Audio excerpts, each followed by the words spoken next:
News India देख रहे हैं आप और मैं हूं आपके साथ चंदन भारद्वाज। हैदराबाद में केंद्रीय गृह मंत्री अमित शाह ने प्रोबेशनर आईपीएस ऑफिसर्स की पासिंग आउट परेड की सलामी के बाद आईपीएस ऑफिसर्स को संबोधित करते हुए बड़ी बात कही है। और एक बड़ी खबर इस वक्त की हम आपको बताएं, जहां उन्होंने कहा कि आतंकवाद के खिलाफ जीरो टॉलरेंस की नीति वर्तमान सरकार की है। साथ ही साथ उन्होंने कहा है कि सीमावर्ती विवादों का वर्तमान सरकार ने सफलतापूर्वक निपटारा किया है। गैर कानूनी गतिविधियों पर सरकार सख्त है। इसके साथ ही साथ आतंकी फंडिंग पर भी कार्रवाई की गई है। तो केंद्रीय गृह मंत्री अमित शाह आईपीएस ऑफिसर्स की पासिंग आउट परेड में शामिल होने के लिए आज पहुंचे हैदराबाद पुलिस एकेडमी, जहां पर उन्होंने पासिंग आउट परेड की सलामी ली और उसके बाद नए रिक्रूटेड जो तमाम आईपीएस ऑफिसर्स हैं उनको संबोधित करते हुए उन्होंने कहा कि वर्तमान सरकार ने सीमावर्ती विवादों का निपटारा किया और साथ ही साथ गैर कानूनी गतिविधियों पर सरकार का रुख बेहद सख्त है। क्या कुछ कहा है गृह मंत्री अमित शाह ने, आइए आपको सुनाते हैं। हम 8 साल के बाद देखते हैं तो तीनों थिएटर में काफी हद तक हमने कंट्रोल पाने में सफलता प्राप्त की। जम्मू कश्मीर में आतंकवादी घटनाओं में धारा 370 के हटने के बाद बड़ी मात्रा में कमी दिखाई पड़ी।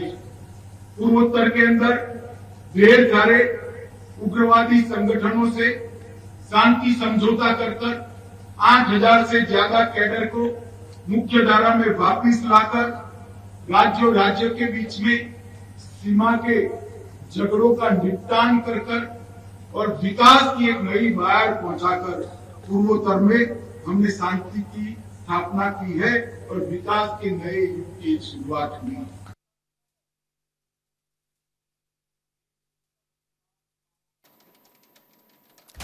तो देखिए किस तरीके से केंद्रीय गृह मंत्री अमित शाह ने इस बात पर जोर दिया कि वर्तमान सरकार जो है वो इस बात को लेकर प्रतिबद्ध है कि आतंकवाद जो है उसके खिलाफ सरकार की नीति जीरो टॉलरेंस की है। साथ ही साथ सीमावर्ती विवादों का, चाहे वो बांग्लादेश के साथ हो या फिर भारत के जो आपसी राज्यों के बीच भी सीमावर्ती विवाद रहे हैं, उनका निपटारा किस तरीके से वर्तमान सरकार ने प्रमुखता से किया है। साथ ही साथ जोर इस बात पर भी दिया कि सरकार जो है वो गैर कानूनी गतिविधियों पर सख्त रुख अख्तियार कर रखा है।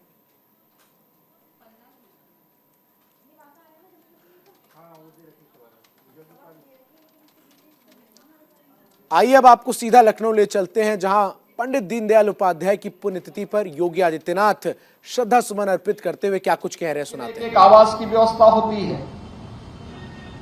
बिना भेदभाव के हर व्यक्ति को ऊर्जा के लिए, घर के ईंधन के लिए उज्ज्वला योजना के कनेक्शन उपलब्ध होते हैं। बिना भेदभाव के विद्युत का वितरण होता है। इस सदी की सबसे बड़ी महामारी के दौरान देश के अंदर 80 करोड़ लोगों को फ्री में राशन की सुविधा उपलब्ध करवाई जाती है। 220 करोड़ से अधिक वैक्सीन की डोजेज फ्री में भारत के नागरिकों को सरकार उपलब्ध करवाने का कार्य करती है। यही तो सपना देखा था पंडित दीनदयाल उपाध्याय जी ने। इसी बात को लेकर के वह तत्कालीन सरकारों का ध्यान आकर्षित करते थे, उसको राजनीतिक चिंतन का एक विषय बनाया और उन्होंने उस कालखंड में इस बात की घोषणा की थी कि जो कुछ भी हम कर रहे हैं, बोल रहे हैं, जब हम सत्ता में आएंगे इसको वास्तविक स्वरूप प्रदान करेंगे। आप याद करिए, एक राजनीतिक ऋषि 45 वर्ष पहले, 50 वर्ष पहले एक चिंतन देता हो और उसको आकार लेने में 5 दशक लगते हो, लेकिन वह सपना साकार होता है। इस बीच दिल्ली से एक बड़ी खबर आ रही है, वो आपको बता दें, जहां दिल्ली में प्रवर्तन निदेशालय का बड़ा एक्शन देखने को मिला है। आबकारी नीति घोटाले मामले को लेकर प्रवर्तन निदेशालय कार्रवाई करता हुआ नजर आ रहा है। राघव मगनुता नाम के एक आरोपी को गिरफ्तार किया गया है। आरोपी वाईएसआर कांग्रेस का सांसद का बेटा है। सूत्रों के हवाले से खबर निकलकर सामने आ रही है, जहां बालाजी ग्रुप नाम की एक कंपनी का मालिक है आरोपी। आपको बता दें कि आबकारी घोटाले को लेकर अब जो प्रवर्तन निदेशालय का शिकंजा है वो वाईएसआर कांग्रेस के कई बड़े नेताओं के संबंधियों तक पहुंच चुका है और इसको लेकर दिल्ली के आम आदमी पार्टी की सरकार के ऊपर कई बड़े सवाल भी आबकारी नीति को लेकर खड़े हुए हैं, जिसको लेकर प्रवर्तन निदेशालय लगातार अभी जांच कर रहा है। और आपको बता दें कि इसी मामले में दिल्ली सरकार को भी बीजेपी काफी घेरती हुई नजर आई। और लेकिन बड़ी खबर यही है कि बालाजी ग्रुप नाम की कंपनी का मालिक है यह आरोपी। सूत्रों के हवाले से खबर सामने आ रही है, जहां प्रवर्तन निदेशालय का बड़ा एक्शन आबकारी मामले पर देखने को मिला है।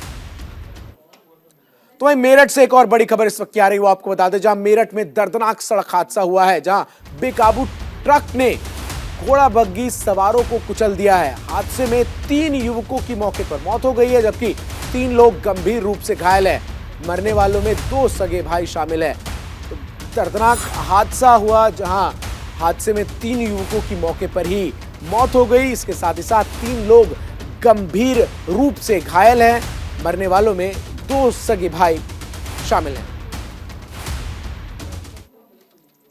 में टक्कर मार दी गई, जिससे मौके पर ही तत्काल 3 लोगों की मृत्यु हो गई है, एक घोड़े की भी डेथ हो गई है। इसमें तत्काल पुलिस ने तत्परता दिखाते हुए गाड़ी को सीज कर लिया है। इसमें जैसे ही पीड़ित पक्ष के द्वारा तहरीर दी जाएगी तो मुकदमा पंजीकृत किया जाएगा और अन्य विधिक कार्रवाई की जाएगी। अगली बड़ी खबर बरेली से है, जहां उत्तर प्रदेश के बरेली में भीषण सड़क हादसा हुआ, जहां सड़क हादसे में 3 लोगों की मौत हो गई। कार को अज्ञात वाहन ने टक्कर मार दी, जिसके बाद यह हादसा हुआ। हादसे में 3 लोग गंभीर रूप से घायल हो गए। दरअसल बताया जा रहा है कि ये जो लोग थे ये शादी समारोह से लौट रहे थे। ऐसे में ये दर्दनाक हादसा हुआ, जहां एक अज्ञात वाहन ने कार में सवार 3 लोगों को टक्कर मार दी। कोतवाली थाना क्षेत्र के बरेली क्लब की यह घटना है। सभी घायलों को इलाज के लिए निजी अस्पताल में भर्ती करा दिया गया। टक्कर कितना भयंकर था इसका अंदाजा आप कार की इन तस्वीरों से लगा सकते हैं। शेवरले की ये रिट्ज कार, जिसको टक्कर मारकर अज्ञात वाहन फरार हो गया मौके पर से और कार के परखच्चे उड़ गए। गनीमत ये रही कि तीनों जो घायल हैं वो अभी अस्पताल में इलाज उनका चल रहा है। किसी के हताहत होने की या किसी के भी मृत होने की खबर अभी तक पुष्ट रूप से सामने नहीं आई है, लेकिन हादसा कितना दर्दनाक था वो आप इन तस्वीरों से अंदाजा लगा सकते हैं, जहां कार के परखच्चे उड़े हुए नजर आ रहे हैं।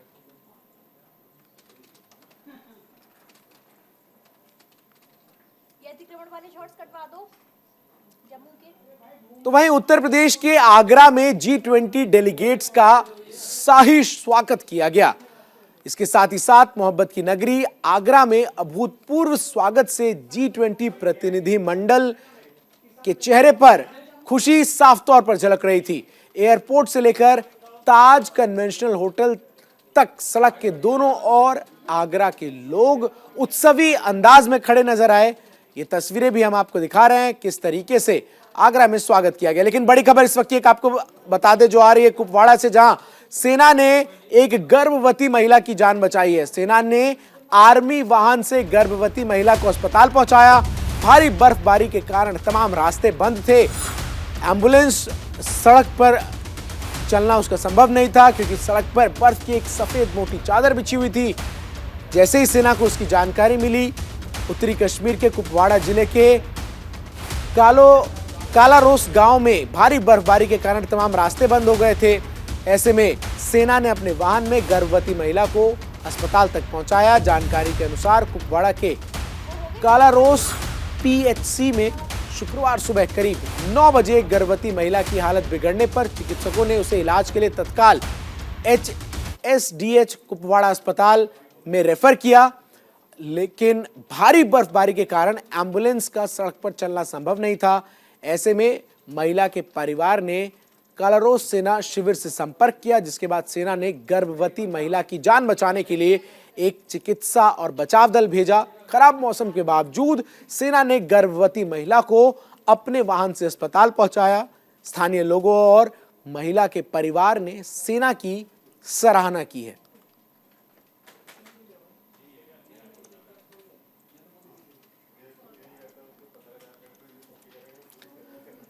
आरजेडी के राष्ट्रीय अध्यक्ष लालू प्रसाद यादव आज वापस भारत लौटेंगे। बड़ी खबर इस वक्त की हम आपको बता रहे हैं, जहां किडनी ट्रांसप्लांट के बाद सिंगापुर से आज लालू प्रसाद यादव वापस पटना आएंगे। इस बात की जानकारी खुद लालू प्रसाद यादव की बेटी रोहिणी आचार्य ने ट्वीट करके दी। उन्होंने कहा कि पिछले साल दिसंबर में लालू प्रसाद यादव सिंगापुर आए थे। 5 दिसंबर को उनका किडनी ट्रांसप्लांट हुआ था। राष्ट्रीय जनता दल के अध्यक्ष लालू प्रसाद यादव अब स्वस्थ होकर सिंगापुर से वापस आ रहे हैं। लालू प्रसाद सफल किडनी ट्रांसप्लांट के बाद अपने जन्म और कर्म भूमि पटना लौट रहे हैं। उनकी छोटी बेटी रोहिणी आचार्य ने ट्वीट करते हुए इसकी जानकारी दी।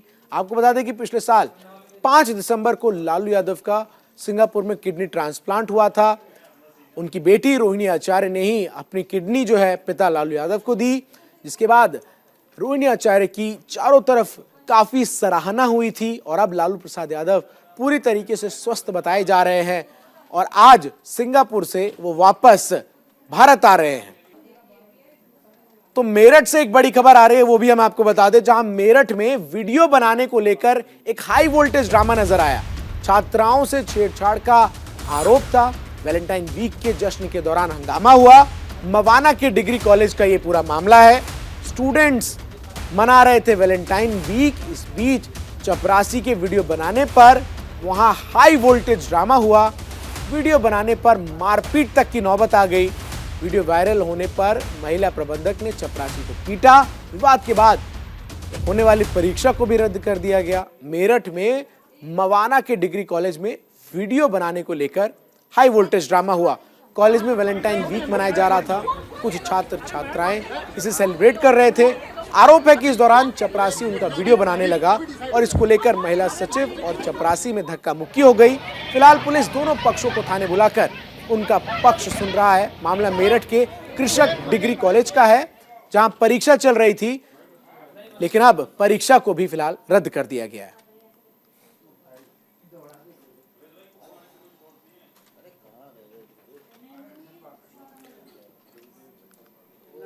वहीं अगली बड़ी खबर केरल से है, जहां केरल में प्रदर्शनों का दौर लगातार जारी है। बजट के खिलाफ कांग्रेस का प्रदर्शन लगातार जारी है। कोझिकोड में कांग्रेस ने प्रदर्शन किया।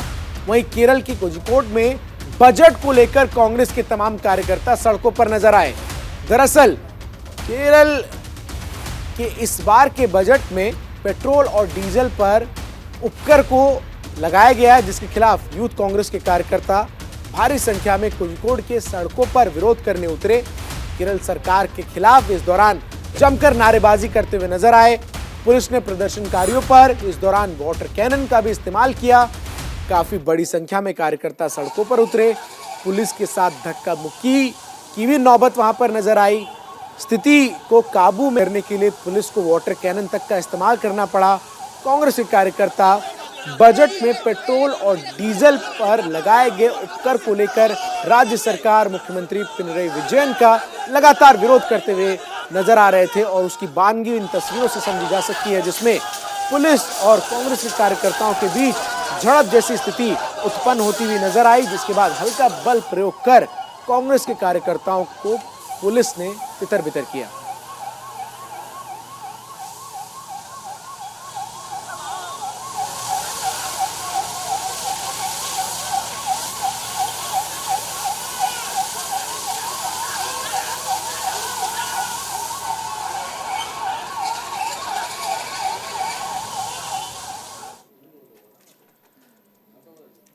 खबर अब हैदराबाद से है, जहां हैदराबाद में सरकार तेलंगाना शहीद स्मारक में दुनिया की सबसे बड़ी निर्बाध स्टेनलेस स्टील संरचना बनाएगी।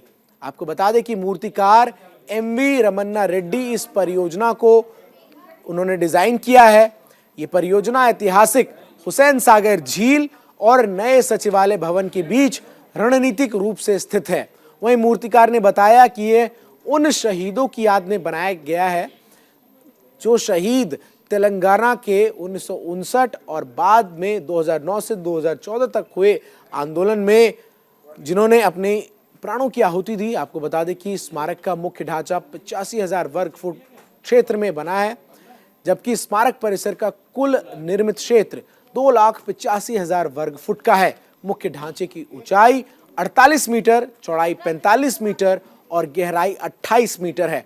मुख्य ढांचे के बाहर भू निर्माण, बागवानी भी किया जाएगा। स्मारक के मुख्य द्वार पर आने वालों के स्वागत के लिए एक फव्वारा, एक सीढ़ी बनाई जाएगी। स्मारक की लॉबी में प्रवेश करते ही वहां एक संग्रहालय है जो 1959 के आंदोलन में, तेलंगाना आंदोलन की विभिन्न घटनाओं और 2000 के दशक में राज्य का दर्जा हासिल तक आंदोलन के चित्रों को उकेरा गया है।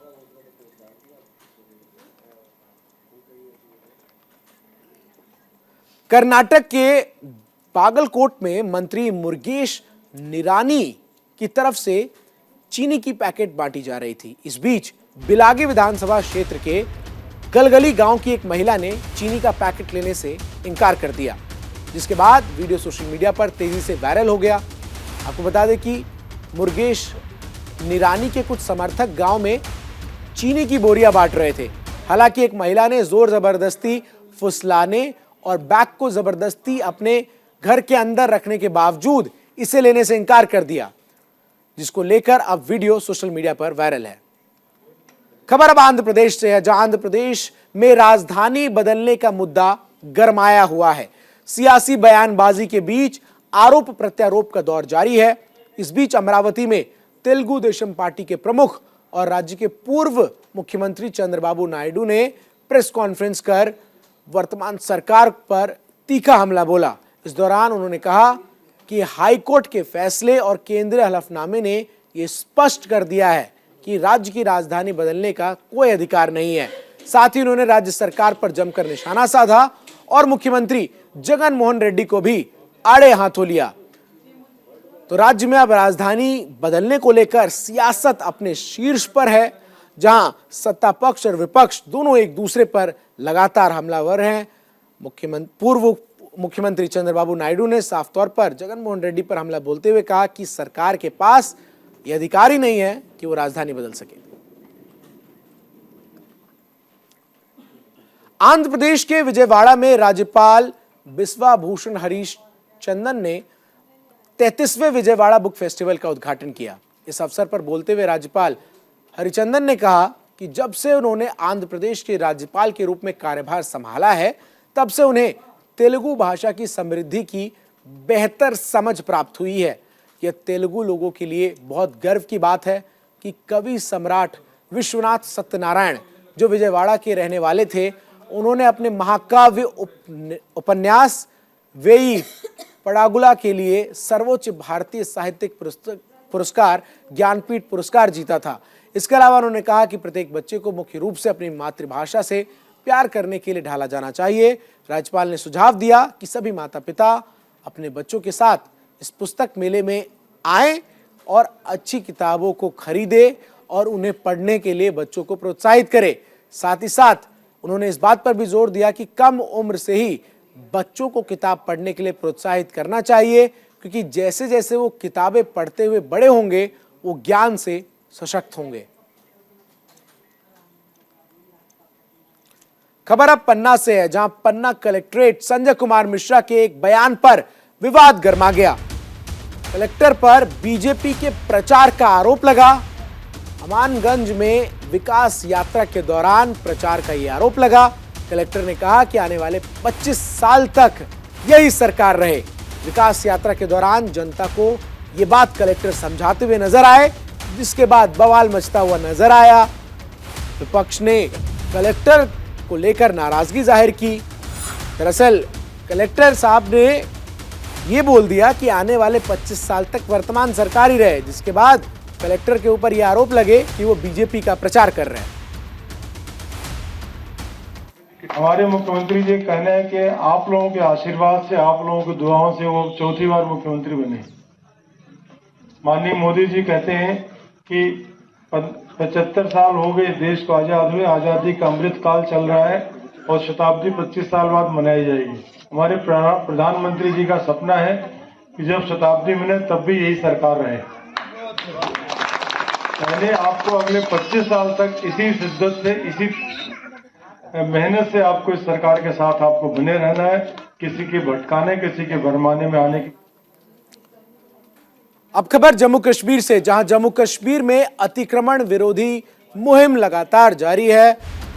बटिंडी के मलिक बाजार क्षेत्र में कार्रवाई की गई। प्रशासन का अतिक्रमण विरोधी अभियान लगातार जारी है।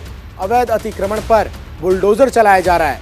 बड़ी खबर इस वक्त हम आपको बता रहे हैं, अतिक्रमण को ध्वस्त करने के लिए बुलडोजर मौके पर मौजूद है। लगातार प्रशासन की तरफ से अवैध अतिक्रमण के खिलाफ कार्रवाई की जा रही है और तस्वीरें भी हम आपको दिखा रहे हैं किस तरीके से बुलडोजर अवैध अतिक्रमण को ध्वस्त करता हुआ नजर आ रहा है।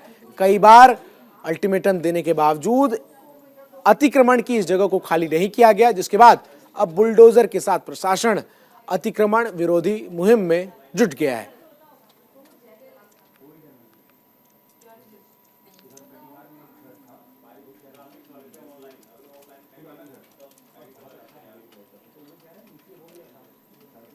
खबर अब महाराष्ट्र से है, जहां पत्रकार शशिकांत वारिस की मौत से जुड़ी है बड़ी खबर आपको बता दें। जहां सांसद संजय राउत ने डिप्टी सीएम देवेंद्र फडणवीस को पत्र लिखा है। पत्रकार की मौत के मामले में संज्ञान लेने का उन्होंने उप मुख्यमंत्री से आग्रह किया है। आपको बता दें कि पत्रकार शशिकांत की मौत पर कई बड़े सवाल उठ रहे हैं कि यह हादसा नहीं है, बताया जा रहा है कि यह सुनियोजित हत्या है। इसको लेकर अब राज्यसभा सांसद संजय राउत ने महाराष्ट्र के उप मुख्यमंत्री देवेंद्र फडणवीस को पत्र लिखकर इस पूरे मामले को संज्ञान में लेने की बात करते हुए इसकी पुख्ता जांच करवाने की बात भी लिखी है पत्र में।